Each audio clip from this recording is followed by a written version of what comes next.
Hello, and welcome to 5-Minute Math.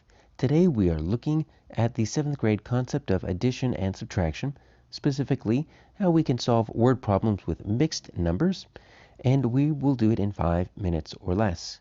So we have a sample problem here. Kim rode her bicycle 4 1/3 miles on Monday, 3 1/2 miles on Wednesday.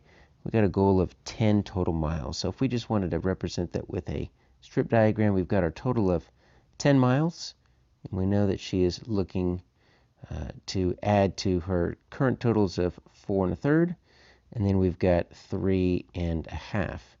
So that missing quantity is what we're going to be looking for. So we're just going to add those two up and see how far away that is from 10. That's where the subtraction is going to come in because we've got the how many more. But we have a problem because we've got mixed numbers. And so adding mixed numbers is a little bit tricky.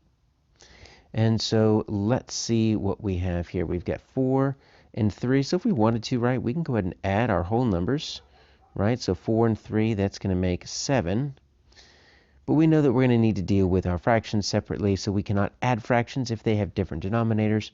So we're going to need to change both of those into a new fraction that is equivalent. And our least common multiple, that's going to be 6, because 2 times 3 is 6. So this is how we change into fractions. We think, all right, so 1/3 times something is going to give me sixths. 1/2 times something is going to give me sixths. So we've got 1 times, so let's see, we've got on the top 3 times 2 makes 6. So we're going to multiply it by 2 over 2, because that equals 1. 2 halves equals 1. And anything times 1 is itself, so we multiply across. 1 times 2 makes 2. 2/6 is the same as 1/3. It's the same thing, it just looks different. On this bottom, we're going to say 2 times what makes 6? Well, that's 3, so 3 over thirds. So that's another whole, because 3/3 makes 1. 1 times 3 is 3, so 1/2, that makes sense. 3/6 is half. So we've got 2/6 plus 3/6, we need to add these two together. So it looks like we didn't even have to regroup. So 7 and 5, 6. And I guarantee you if this was a multiple choice response, that would be one of the answers. But it's not the answer.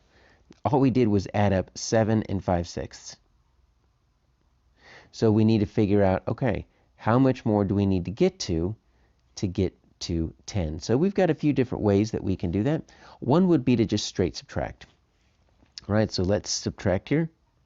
10 minus 7 and 5, 6. Well, that's going to be kind of difficult because we need to subtract the 5, 6 from something, but there's no fraction right here to subtract from. But what we can do is we can regroup. So let me show you 10. So I'm going to show you 10 right here. So here's a representation of this 10. What if I took one of these little guys right here and turned it into sixths?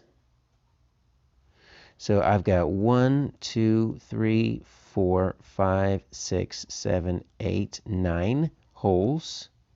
And I'm going to change this into 6 sixths. I just took that 10th one and just cut it up into 6 spots. So you notice I still have a total of 10. I just took one of mine and broke it up into 6, 6. We know 6, 6 equals 1. 1 and 9 makes 10. But now my subtraction is a lot easier, because now we can subtract across, because we can say, all right, 9 minus 7, that's going to make 2. And then 6 minus 5, that's going to make 1/6. So we actually do have an answer here of 2 and 1/6. Now I said there's a different way to do that. You can also just add up. We know that counting on is helpful. So if we've got our 7 and 5/6, we can think, what is it going to take to get us up to our next whole number? Since our goal is 10 and 10's a whole number, we could just add up and say, well, how many 6 away is that from our next whole number? Our next whole number is 8. And we could be thinking, you know what, if I were to add 1 6 right here, then 1 6 and 5 6, that makes 7 and 6 6. We know that 7 and 6 6, that's just going to make 8, because that 6 6 is a whole. And then all I need to do is add 2 more, and that's going to get me 10. And then we throw these two together. I added a 2, I added a 1/6, and guess what? That's what we got.